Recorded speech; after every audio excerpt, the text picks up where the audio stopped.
Assalamualaikum warahmatullahi wabarakatuh. Salam sejahtera buat kita semua. Salam Om Swastiastu, Namo Buddhaya, salam kebajikan. Balik lagi di channel YouTube Afif Safi, pakar bola mengomentari sepak bola dengan kebahagiaan, dengan kemenangan, dengan keberhasilan, dengan kesuksesan rekor timnas Indonesia. Yes. Alhamdulillah, di Jumat berkah ini kita Timnas Indonesia di bawah asuhan Coach Sintayong berhasil melangkah ke tahap berikutnya setelah berhasil mengalahkan Korea dengan adu penalti. Walaupun skor adu penalti, tapi ya lolos, menang, bangga dengan hal tersebut ya. Di saat gua mungkin berekspektasi adalah ya udah semifinal lolos aja udah keren gitu kan, tapi Sintayong ternyata lebih berani, dia menargetkan semifinal. Dan kalau gue lihat dari cara permainan Indonesia, gue sih langsung aja gue targetin harus juara. Gue targetin juara karena apa? Karena ya udah, pun kalau nggak juara tapi mainnya seperti itu, gue udah merasakan apa ya, kebahagiaan, karena ternyata gue bisa melihat timnas kita udah di level seperti sekarang ya.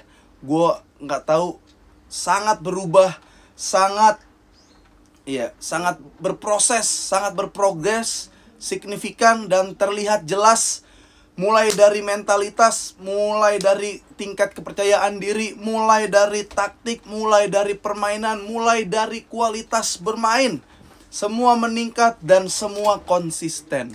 Jadi sekali lagi selamat buat timnas Indonesia, Coach Sintayong, buat seluruh masyarakat Indonesia, seluruh pecinta timnas, kecuali Bung yang satu itu ya, teman gue juga, abang kita semua ya. Semangat Bung ya, berperan. Saya nggak tahu misi dan visi Bung apa ya, nggak terlalu suka kalau Indonesia dipegang Sintayong dan beserta rekor-rekornya, tapi selamat menikmati buat kita semua. Jadi sekali lagi yang gue bilang, Indonesia udah berubah. Gue nge-tweet, gue bilang bahwa ya ada rasa yang beda ketika kita nonton timnas. Sekarang bukan cuma deg-degan, tapi ada rasa kekaguman dan rasa bangga melihat yang terjadi di lapangan. Ya. Semua pemain kayak udah kenal dari kecil. Dan ingat, ini pemain masih 23 ya, U23, under 23. Dan dia pasti bakal panjang napasnya, kita bakal lihat di senior mereka lagi. Jadi mudah-mudahan semua timnas ini sehat walafiat dan mampu memberikan yang terbaik buat Indonesia dan memberikan ya rekor-rekor, penghargaan atau surprise buat fans timnas tentunya dan masyarakat Indonesia. Oke, itu dulu rasa bangga yang harus gue ucapkan, yang harus gue lontarkan. Semoga kalian juga bangga dengan hasil timnas ini. Next lawan siapapun tetap bisa berjibaku. Gue pikir kayak Qatar nih, kita bisa nyuri poin di Qatar, tapi agak susah karena kita akan ketemu Australia, kita ketemu Jordania, tapi justru malah Australia menang, lawan Jordania juga menang. Jadi ya udahlah, gue mau target juara. Pun nggak juara, gue ngelihat hasil yang seperti ini, cara main yang luar biasa, gue seneng. Nah, coba kita bahas ya. Nih, gue nggak tahu, biasanya gue udah ngelihat perubahan ketika menit 70, apalagi stamina ya. Timnas Indonesia ketika menit 70, 65, itu pemainnya berubah jadi Pedri semua, berubah jadi Frankie De Jong, berubah jadi Sergio Roberto semua. Tapi untuk kali ini main, bayangin 120 menit. Dia harus concern lagi untuk mengambil tendangan penalti. Ya, berarti semuanya ada peningkatan secara kualitas, mentalitas, ya, kualitas individu meningkat semua, stamina fisik meningkat. Bahkan ada bola-bola yang ketika Witan dipojokin sama pemain, bukan Witan, strike juga, Marcelino juga, ketika berada di press begitu tenang, begitu bener-bener dingin. Yang gue, aduh kerebut nih, ternyata nggak kerebut. Segitu kuatnya dia protect ball. Ya bagaimana Indonesia berani main passing lagi ke belakang, ke kiper, build up dari belakang. Kiper Hernando juga luar biasa maksimal. Rizky Ridho yang bakal jadi legend menurut gua untuk timnas, sangat kokoh. Di lini tengah, lini depan, Rafael Streit main kayak Pato di era prime. Jadi buat kalian yang bilang Rafael Streit klemer-klemer, lihat klemer-klemernya lah Rafael Streit bikin Korea kelenger-kelenger. Ini luar biasa ya. Jadi Indonesia mampu mencetak gol lebih dulu. Walaupun ada gol yang dibuat oleh Korea di menit sekitar 7. Itu kalaupun itu terjadi gol, gue sih deg-degan. Gue gak tahu situasinya bakal seperti apa. Karena itu golnya juga bagus. Dan di menit-menit awal bisa jadi seluruh pertandingan jalannya akan berubah. Tapi alhasil ya masih rezeki kita. Itu dilihat, dicek VAR secara detail, secara terperinci. Ternyata itu offside dan ya skor menjadi 0-0 lagi. Ya, ini wasit dan seluruh perangkat pertandingan di Korea versus Indonesia ini harusnya dikirim ke La Liga atau ke Liga Inggris karena mereka lebih teliti, lebih jeli, lebih afdol ketimbang wasit-wasit dari La Liga.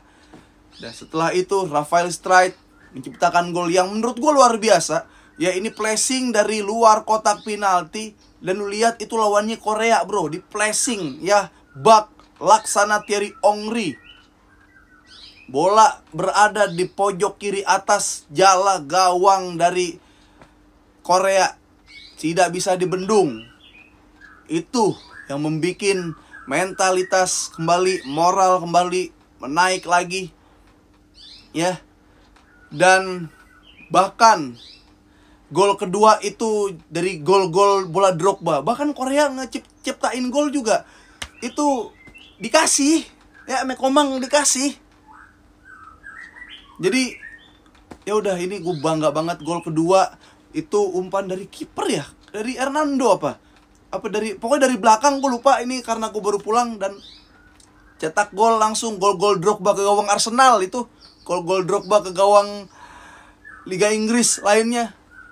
Bisa seperti itu Indonesia.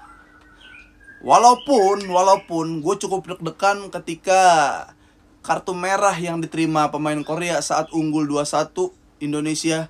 Justru malah Indonesia yang berada dalam tekanan. Mungkin belum ada di situasi seperti ini. Indonesia unggul jumlah gol dan unggul jumlah pemain. Sementara ketika di saat momen tersebut justru malah Korea yang memiliki underdog mentality. Justru dia kayak yang nothing tulus, yang udah lepas aja lah main, kalah gede sama seri atau salah gede atau sama menang tipis sama, yang penting kita ciptain gol. Itu yang membuat pemain Indonesia sedikit keteteran, ketara-ketir. Selama itu memang belum ada formulanya. Bahkan gue bilang kayak masukin aja lagi lah itu biar 11 lawan 11, biar kita lebih enak gitu kan. Ke 10 malah keteter.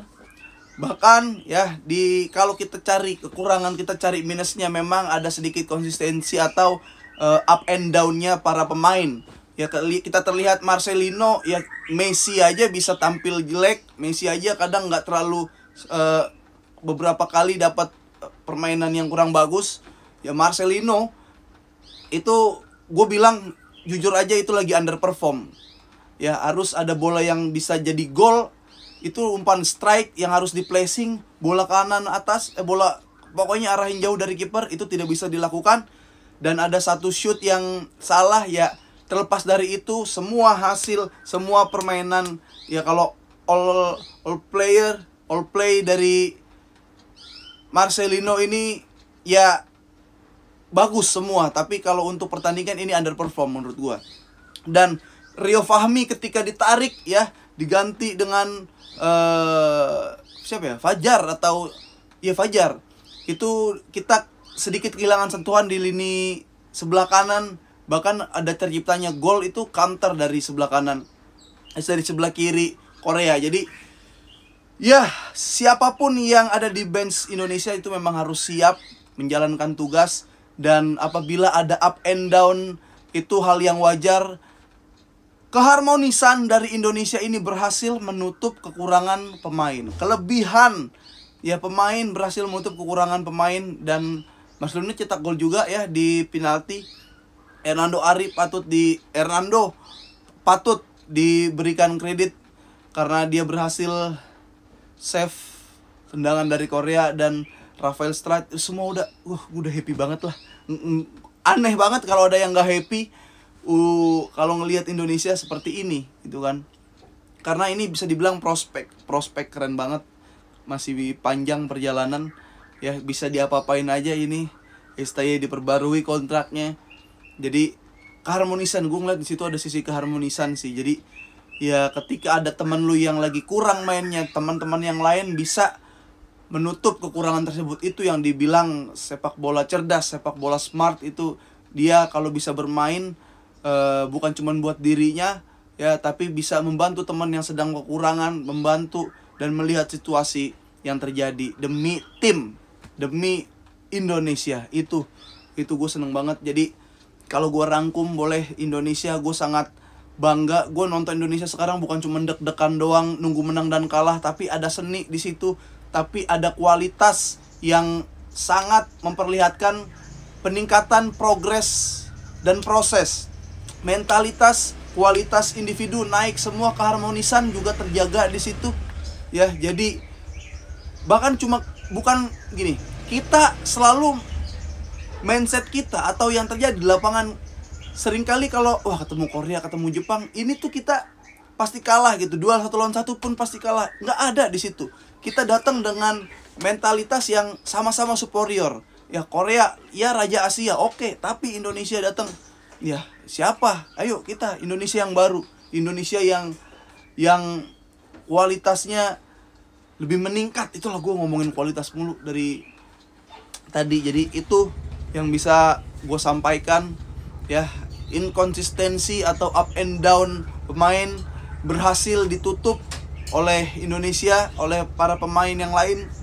Jadi ya keberhasilan timnas Indonesia ini adalah keberhasilan kita semua. Gua menargetkan kalau bisa juara. Kalau enggak pun dengan main kayak gitu, ya Allah seneng banget, puas banget, happy banget ya. Terima kasih orang-orang yang terlibat di dalam kesuksesan Indonesia. Jangan star syndrome, jangan aneh-aneh dulu, jangan ke acara-acara yang gak penting dulu, fokus dulu main bola ya. Menangin, kasih yang terbaik buat Indonesia. Oke? Vamos Garuda.